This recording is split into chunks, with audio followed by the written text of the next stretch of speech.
Welcome to episode 5 of Final Fantasy IX Translation Analysis, a series where I compare the English translation of the game to its original Japanese script and point out all sorts of interesting little differences between the two. In the last episode, for example, we found out, among other things, that Regent Cid is actually a Grand Duke in Japanese, and thus, contrary to Alexandria, which is a kingdom, Lindblum is meant to be a dukedom.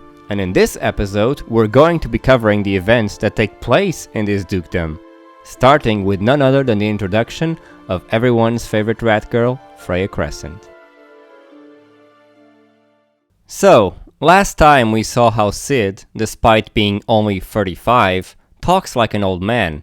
But even more surprising than that is the fact that in Japanese, Freya also sounds much older than what you would expect from someone who's supposed to be 21 years old. Although, in her case, she does belong to a fictional race of anthropomorphic rats, so perhaps they age and mature at a faster rate than humans, who knows. Whatever the case, Freya speaks in a rather distinct rojingo, a term that explains itself with the three kanji that comprise it: the kanji for old, the kanji for people or person, and the kanji for language. In other words, it's a sociolect of the elderly, which in Freya's case includes the usage of the uncommon second-person pronoun of onushi. Although onushi literally means master, as a personal pronoun it is traditionally used by elders or samurai to talk to people of equal or lower rank. That's the word Freya uses when saying you to someone, while when saying I, she goes with a far more common watashi, although, as you might remember, she's actually the first party member to do so, meaning that even with a party of 5, we've still got a unique pronoun for everyone thus far. But yeah, it's kinda hard to convey just how different Freya sounds unless you're able to read her Japanese dialogue. She really does come off as much older and more mature sounding than what you'd expect based on her English dialogue. But in spite of how different her speech sounds in each version, her personality itself still carries over to English pretty well, so ultimately it's not that big of a deal. Speaking of differences, the waitress that Zidane flirts with during Freya's introductory scene, Lillian, sounds significantly less excited in Japanese when he tries to impress her with an invitation for an airship ride. In English she goes, "Really? An airship?" But in Japanese she says, hikute, which is more like, what? An airship? Notice the lack of exclamation points and the amount of ellipses. She sounds more reluctant or even confused than excited. The English version really made Zidane look like more of a successful player here. But back to Freya, her lines here are also rather different in Japanese, starting with this one. "After I finish my drink, I'm gonna kick your butt." She actually doesn't tell Zidane she's gonna kick his ass in Japanese, but rather, after he points out that she has a tail like him, Freya asks him not to put her tail on the same class as his. And she's quite right. After all, hers has a cute ribbon. Now, remember how in the last episode I said Japan is very much into puns, and Cid's first proper line of dialogue is a comedic pun? Well, it didn't take long for that to resurface, since there's actually a hilarious pun in the Japanese version of this scene, one you really wouldn't be able to guess looking at the English translation of the corresponding line, which is Zidane telling Freya, "You used to live next door to me." In Japanese, he tells her, "Chisai toki, tonari ni sundeta nezubi daro?" This can be translated as, "You're the nezubi who lived next door to me when I was a kid, right?" Nezubi is a word Zidane makes up, mixing the word nezumi, which means rat or mouse, but taking out the mi and replacing it with a b in the form of this kanji, which is a kanji for beauty or beautiful. So he's essentially calling Freya a beautiful rat, but in a really punny way. In the following line, he does go on to call her a pretty girl in English. You know I never forget a pretty girl's name. But in the Japanese version of this line, he actually says "ii onna," which can be more accurately translated as a fine woman rather than a pretty girl, which I think makes sense since Freya is 5 years older than Zidane. She's 21 while he's 16, and like I pointed out earlier, her speech sounds distinctly mature. Freya and Zidane then start talking about her boyfriend, Sir Fratley, and in my opinion this exchange contains a rare case of the translators arguably misunderstanding a line of dialogue and thus mistranslating it. Let's take a look at the English exchange first. Hey, did you ever find out anything about your boyfriend? No. So, what brings you to Lindblum? The Festival of the Hunt. What else? It's a good opportunity to test my skills. Oh, well, I'm sure you'll find him someday. The key point is the translation of Freya's reason for participating in the Festival of the Hunt. Unlike in English, in Japanese, she never says her motivation is to test her skills. All she says is that people from all over the world who have confidence in their skills gather in Lindblum for the festival. So let's take a look at this line in context by looking at the Japanese dialogue, with a more faithful translation after each line. あれからどうなんだ? 見つかったのか? 恋人の消息は? So what's been up? Did you ever find any news of your boyfriend's whereabouts? ダメじゃ、まったく. No such luck, I'm afraid. ということは、リンドブルムに来たのは、やっぱりあれなのか? So does that mean the reason you've come to Lindblum is what I think it is? ふむ。終了際にはいろんなところから腕に覚えのあるものが集まるからな。Uh-huh. In the Festival of the Hunt, folks with confidence in their abilities gather from all over. そうか。でもきっと見つかるさ。I see, but I'm sure you'll find him. As you can see, the Japanese exchange is a little ambiguous, so the translator's interpretation is still a valid one.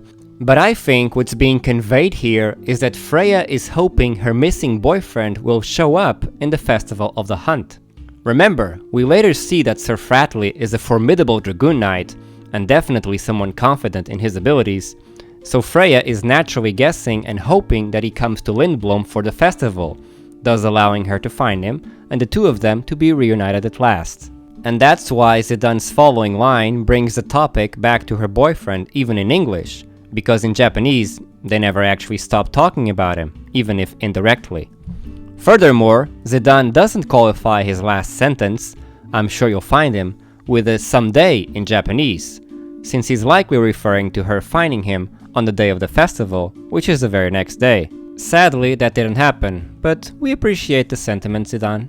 Their conversation continues, and when Zidane asks her if she ever plans to return to Bermesia, Freya replies with the following line in English. I have no reason to return to Bermesia. There is nothing there for me anymore. The Japanese is a bit different. ブルメシアに帰る理由もないじゃろう? それに、私にはもう必要のない国じゃ. The first line is exactly the same, but in the second, the Japanese actually reads, Besides, Bermesia no longer needs me. I think that's a bit different from saying there's nothing there for her anymore. In English, it feels like she's simply suggesting that without her beloved Fratley there, she feels no particular connection to Bermesia or a desire to visit it. But in Japanese, she's simply saying that her country no longer needs her, meaning that if a situation was to arise where she would be needed there, she wouldn't hesitate to return. Which, of course, is exactly what ends up happening on the following day. So we have a bit of foreshadowing here. So yeah, in general, I would say this scene feels a little like the translator wasn't very aware of where Freya's story would lead, and as a result, may have misinterpreted or missed a couple of things.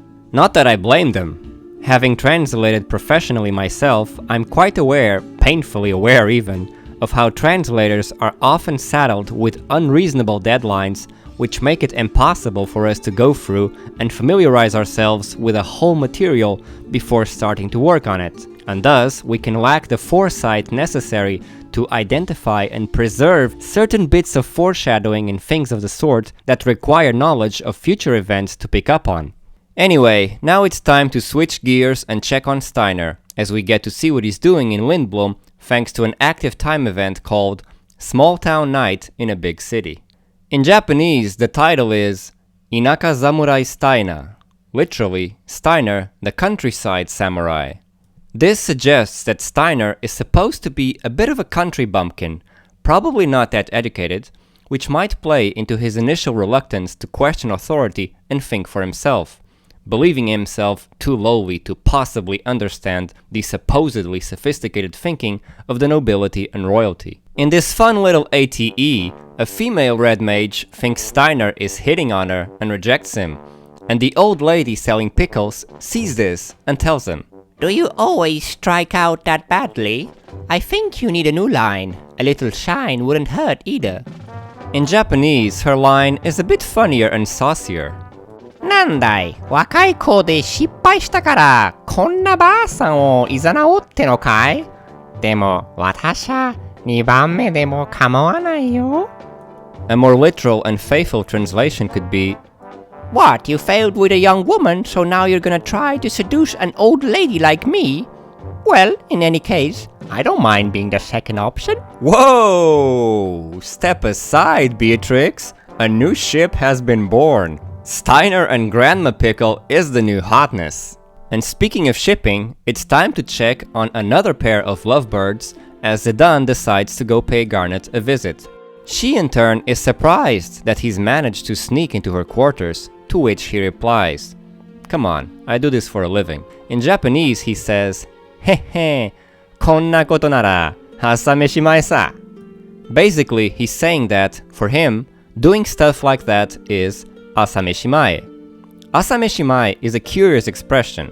It's basically the equivalent of piece of cake or a cinch, you know, something the speaker finds very easy to pull off. But if we break down the term, we get a rather funny and interesting meaning.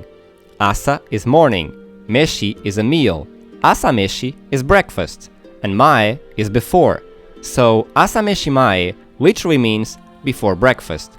The implication being that it's something so easy that we can do it first thing in the morning before even having breakfast.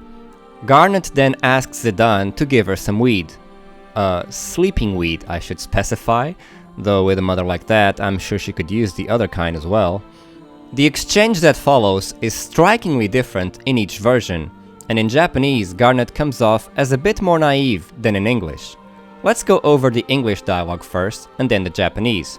I don't think that's a good idea. You might get addicted. Maybe all you need is some company, eh? Oh, please, do you think I'm that naive? Can't blame you for trying. And then Dagger gets a text box with nothing but ellipses. Now let's take a look at the Japanese. 薬なんかに頼らない方がいいぜ。なんなら、俺が添い寝してやろうか? It's better if you don't rely on the drug. If you'd like, I could sleep next to you. あら、私はそんなに子供じゃないわ。Come on, I'm not a little child anymore. いや、だから言ってるんだけどさ。Well, yeah, that's why I said that. As in, I'd like to sleep next to you because you're not a child. Because you're an attractive teenage girl who happens to be my age. And then Dagger gets a text box with nothing but question marks. So yeah, Garnet straight up doesn't realize that Zidane is flirting with her in Japanese, but the translator decided to alter the exchange so that she understands what Zidane meant right away and shuts him down on the spot, going as far as to change her confused question marks to annoyed ellipses. I find both versions funny in their respective ways, but it's interesting how each one gives Garnet a slightly different characterization. In Japanese, she shows more of a naive side that one might expect from a relatively sheltered princess who's rarely left her castle, but in English, she's a little more savvy and worldly. But I have to say, the flustered and awkward way that Zidane attempts to change the subject afterwards, to the song that she was just singing, fits the Japanese version a little better, I would say, since he's trying not to give Garnet time to understand what he had meant in his earlier remark about sleeping next to her, which he probably now feels was a little too bold and risque. In fact, in Japanese he even goes, nandemo nai, which means, never mind. Anyway, after this cute little scene, the dreadful Festival of the Hunt finally begins, and Steiner tries to get the princess to go watch the proceedings with him, saying in Japanese, "Ikinuki mo hitsuyou arimasu," which means, you need to take a breather as well, or you need some relaxation. Ah yes, Nothing beats the relaxation of watching captured animals being killed for entertainment and seeing your friends take on ferocious beasts in a fight to the death. Very relaxing indeed, Steiner. On the other hand, after the festival is over and a dying Burmesian soldier appears, Japanese Rusty doesn't sound quite as douchey as he does in English when he says, "Princess, this is a foreign matter, it has nothing to do with us." In Japanese, he rebukes Garnet merely by saying that it's dangerous, which seems a bit less cold and callous than saying this ain't none of our business after someone just died in front of them. And then Garnet goes on to say, "I have to help Mother. I don't want to see anything happen to her." The Japanese line is similar, but has a small difference. "Mou okasama shika inai no. Okasama ga shinu no o mitaku nai no." Which can be translated as, "Mother is all I have left. I can't bear to watch her die." In Japanese, she goes out of her way to mention that her mother is all she has left, since her father died, and that kinda reinforces why she continues to care so much for her, even as Bran's actions become more and more despicable. Finally, our party splits up into two, and the Burmesia-bound Zidane, Vivi, and Freya have an open spot for a new and particularly quirky party member. But that's a story for another episode. So if you're curious about what a certain gourmand sounds like in Japanese, don't forget to check it out. And if you enjoyed this episode, then give it a thumbs up and subscribe to the channel if you haven't yet. We'll finish Disc 1 in the next episode, so don't miss it, Choco Bros.